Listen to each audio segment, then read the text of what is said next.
off-field staffer to USCOC within about 5 years. Has your rise surprised you at all? Or?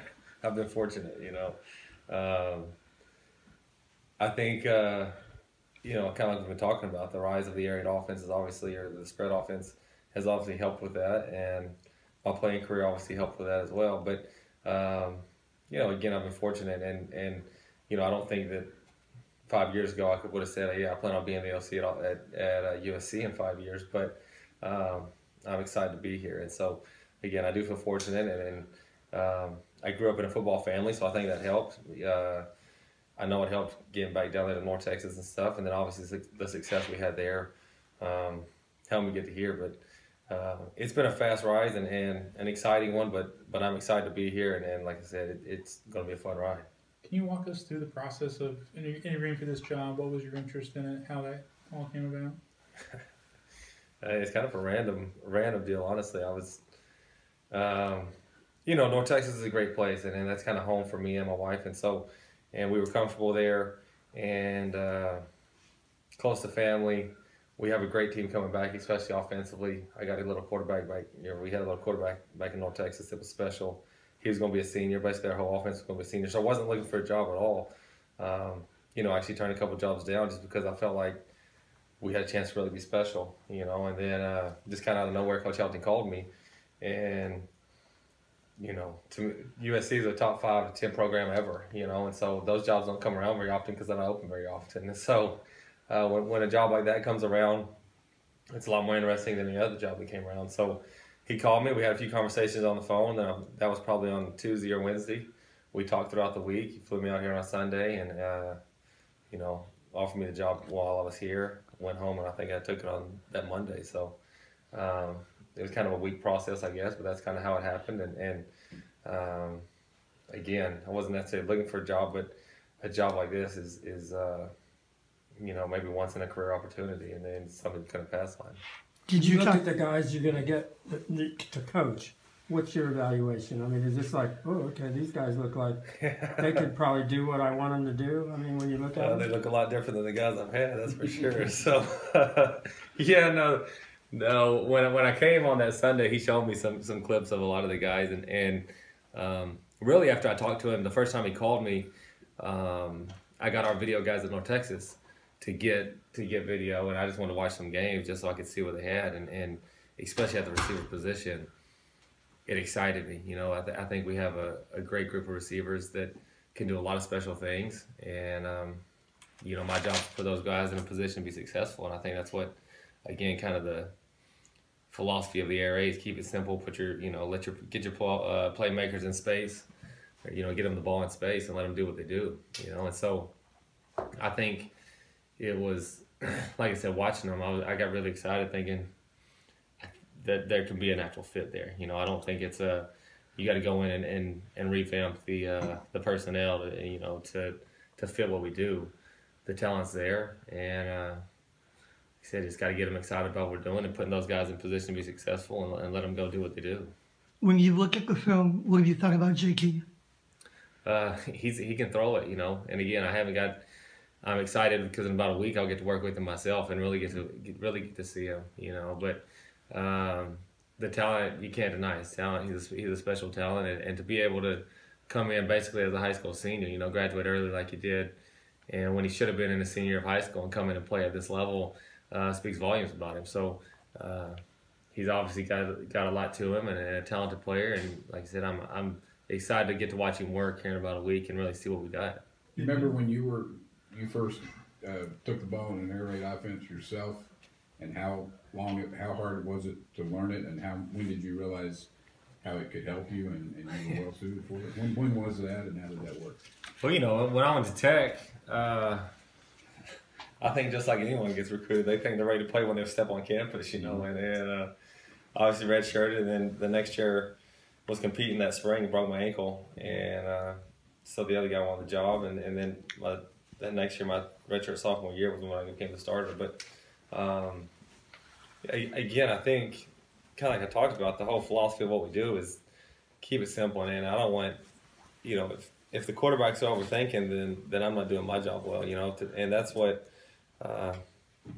I got to spend about 4 years at Green Bay, and I think the best thing about my time at Green Bay was I got to see it done a different way, and I got to see it called a different way, and I think it just really, to me, strengthened my belief in the way we do things here, and because there's West Coast offense, and the playbook's this big, and every play call feels like a paragraph. It looks like this right here. The whole first paragraph he's got written there is what each play call looks like. And I'm like, really? Like, I used to tell them all the time, if you pay me enough money, I'll simplify this whole thing for you, make it a lot easier. And they didn't like that. It was like a badge of honor that they could remember a paragraph. And I'm like, well, it's great that you can remember the paragraph, but I can't remember the paragraph, and neither can anyone in here. So you're not doing us any favors. But and so like I said, that my favorite thing about going to Green Bay, it's a great experience and got to learn a lot of great things. But more than anything, it just re-strengthened that the way that I thought was the best way to do things. I think it really, strengthened that belief, and that's the best way to do things. Or that puts the players in the best position to be successful. And that's our job as coaches. To me, is not, can we have a badge of honor and figure out how hard it is or how complicated this game to an extent, but can we make it simple and let those guys not think and just go play, And so I do think that the way we do things allows the players to do that. So as a quarterback, I think the learning curve is sped up tremendously, because we're going to try to say, hey, don't think, play. You know what I mean? And we're going to keep it as simple as we can for you, and you're just going to get to be free to go play and attack them.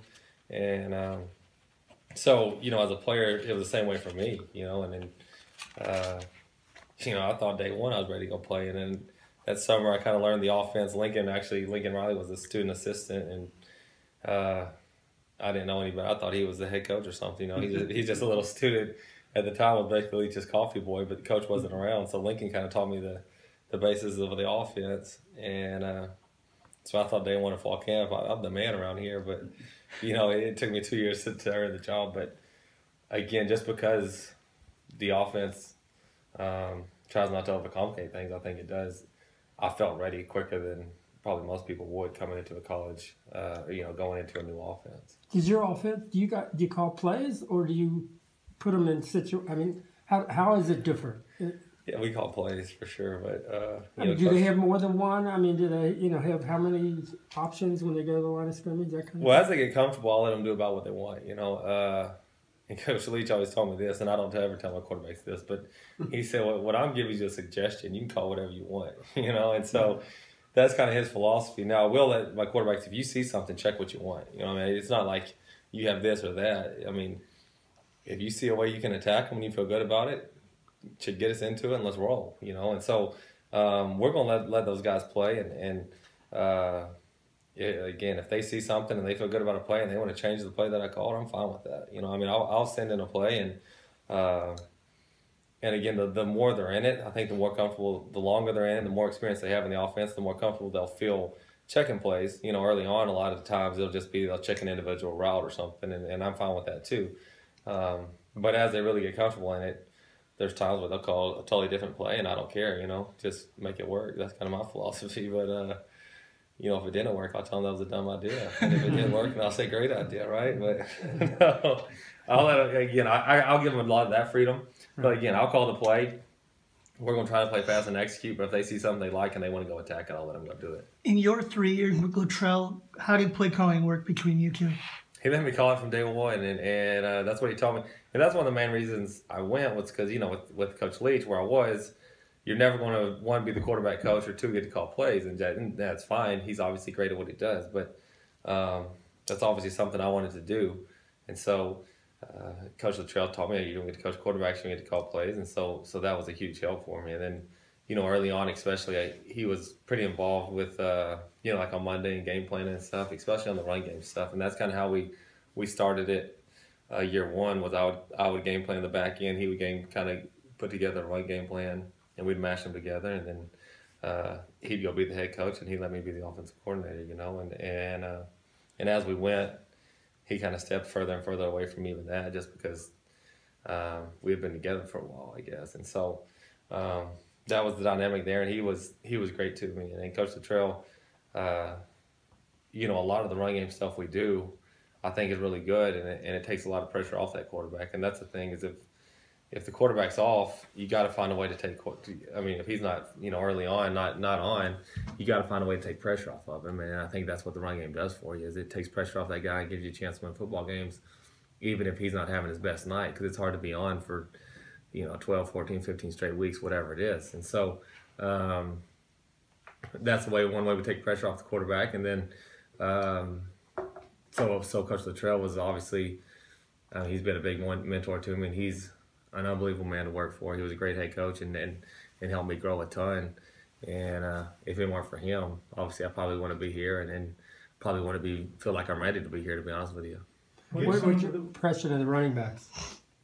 I love those guys. I think, Vi was a guy that I saw early on, and he's just a guy that seems to love football, and that's the most important thing to me is you got to have people that love football, and he runs tough. He gets tough yards, and that's what you got to be able to do.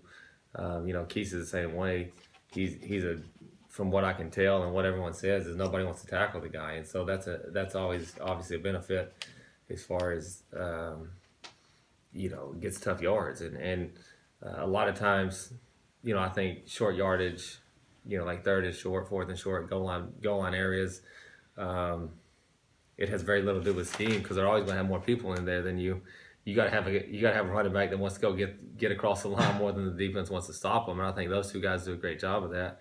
And then you got Carr, who again I haven't seen many of them play, but when everyone says it's kind of more of the home run hitter. But I have got to spend some time with them in the weight room, watch them run around on the field a little bit, and really as a whole team. But you're asking more about the running backs. I think all three of them. But what's impressive about the whole team is just the willingness to work and the want to. You know what I mean?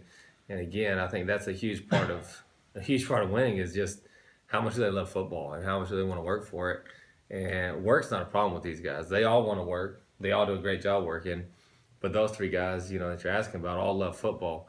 And sometimes they don't love class as much as they love football, but that's everyone, right? So when you get them on the field, they do everything right. They work extremely hard. And again, I think because of that, they're going to be really good football players. Given that the team went 5-7 last year, the offense struggled, there's this kind of constant conversation about Coach Helton's status. Do you view this as a pressure-filled situation at all? Or? I mean, not really. I mean, all jobs are pressure, right? But my overall attitude is just we're playing football. So, I mean, at the end of the day, what's the worst that can happen to you? You know what I mean? We get paid a lot of money to coach a game that you played as a little kid because you loved it. And so I don't ever worry too much about pressure. Now, the great thing about SC is, and I haven't been here long enough to really see this, but the little that I've seen is I don't really think it matters if you win a Rose Bowl or if you go 5-7 the next year. There's always pressure because they want you to win again, And so, but that's one of the things that most intrigued me about this job was, most jobs, a lot of jobs throughout the country, you can be average and everyone's happy with you. You know what I mean? But you don't get into the profession to be average. You get in this profession to win championships, and realistically, there aren't many schools in the country that you can win a national championship at. I mean, let's just be honest. I mean, even Texas Tech, when I was there, was a great school. We had some great football teams, but everything in the world would have had to fall perfect. You don't realistically have a chance to win that, or we didn't. You know what I mean? And if we go 12-0, maybe we play in it, and even still, they probably try to keep you out to get one of the elite schools in the country in. You know what I mean? So there just aren't that many schools where you feel like every year you legitimately have a chance to play. You play in the playoffs, play in big time bowls, play in the Rose Bowl, play in the playoffs, win a national championship, and SC is one of those. You know what I mean? So the expectations are they high? I'm sure they are, but I mean, first off, you can't worry about that. We put higher expectations on ourselves than anyone else, I think. But the reason I came here was because there aren't many times in your career that you have a chance to be at a place that you have legit chances to win national championships year in and year out. And if you ever get one of those schools, you better jump on it because you may never get it again, And so that's why I'm here. Like you said, I think every year I would assume at this place your job security is uncertain because they want you to. I mean, whether you won a Rose Bowl or whether you won 5, they want you to win another one, And so that's just part of being at one of the elite programs in the country. And again, one of the reasons I wanted to be here was because you do have that opportunity, and the expectations are that. And so the players understand that, the coaches understand that, and so we expect to win. You got good talent. You got guys that are willing to work. What do you think happened from last year when you look at the film? Where was the disconnect especially with the offense? I have no idea. I don't know. Like you said, they have talent, and you know when you lose the number 3 overall draft pick, that probably hurts you. You know what I mean? Especially when he comes out early, and this is all speculation. But so I can't speak on that. But I'm sure losing Darnold hurt, especially if you weren't planning on losing him, and so that probably left a gap, and you're trying to rush someone in that you didn't know you were going to have to rush in there. I don't know. That'd be my only guess. But, you know, they're a talented crew. They want to work. And like I said, we just got to energize them, get them excited about football. And I think they are excited and free them up to play. And that's what I believe about anywhere is if you can eliminate thinking and just free them up to play, then you're going to put them in a position to be successful, and they'll be great. And that's what we're going to try to do. You both played for Mike Leach, then coached for Mike Leach, and kind of beyond X's and O's, he's kind of a different guy. I'm curious what kind of things maybe you learned from him in those situations. I would say the two things that I've taken the most from him are one, kind of what I've talked about the whole time as far as keep things simple. You know what I mean? Like you can't. There's a lot of great football out there, and I don't think there's any magic X's and O's, and I don't think that the air raid offense is some magic X's and O's offense. And like I said earlier, I really don't think it is X's and O's offense. I think it's a philosophy, and I don't believe there's any magic or anything secret to what we do. And if anyone wants to come sit, it doesn't matter any college, any high school, they can come sit in there and I'll tell them everything we're doing because I don't think that what we're doing is different than what anyone else is doing. And I think there's a lot of great offenses out there and a lot of great plays out there. You just can't be great at all of them, and that's what I think Leach does an unbelievable job of, is saying, we're just going to be great at these plays, and that's it. You know what I mean? I'm not going to worry about all the great stuff that's out there or anything else. This is what we're going to do, and we're going to be really, really good at it. And I've tried to take that philosophy with me as much as anything because I think that's why he's had success. And so I think that's one thing that I've taken with me everywhere. And then kind of like what we were talking about with him is just be loose and have fun, you know. And I think Leach does a great job of that, of making sure his guys aren't ever too tight or aren't always ever too stressed. It's just we're playing a game, and yeah, there's high expectations, and there's a lot of people watching, but at the end of the day, you're playing a game, so go have fun, you know. And that's kind of what we try to do, is be loose, have fun, and we're going to set standards and hold them to those standards, and you know, be tough on them, but they're going to know that we love them. And like I said, we're going to go out there and have fun every single day and enjoy. I mean, we're living in Southern California. What's not to enjoy? You know, the sun's out and you're going to be playing football. So that's kind of going to be our philosophy. Let's go enjoy it. Let's go have fun. Be loose. Don't overthink it. And I think a lot of that comes from Coach Leach, you know, and he's different, and you know, so there's some things that you don't want to take, but those two things are things that I definitely think that I try to take, as far as we're gonna be simple in what we do. We're gonna just be good at what we do, and we're gonna have an identity, and we're gonna have fun doing it. And I think if you do that, you give yourself a chance. 9:22, so you got maybe one more question. All right. You and Harrell, the starting quarterback, right, from a year ago. Is that competition open because you're new and this will be new? Oh yeah, every competition. I mean, every position is open because I don't have any preconceived notions about any of them, you know. And like I said, I think from what I saw on tape, JT, you know, he obviously has very talented, and to come in and play as early as he did speaks a lot about him. But again, we're going to try to simplify things and give every one of those guys the best chance to be successful, and give them all, you know, play to all their skill sets, and again, simplify it all. Take the thinking out of it and let them go play and let them use their skill sets. If they weren't talented, they wouldn't be at USC. You know what I mean? And so we're going to try to, again, simplify it to the point that they don't have to think, and they can go just use the talent that the good Lord's given them and the reason they're here. You know, and so that's our goal, and then see which one fits, see which one does it best. You know, and so again, I'm excited about JT because you know he's done a lot of great things on tape, but I'm excited about all of them. You know, I think you know Jack has a different skill set as far as athleticism. You know, he's big, he's thick, he can run well.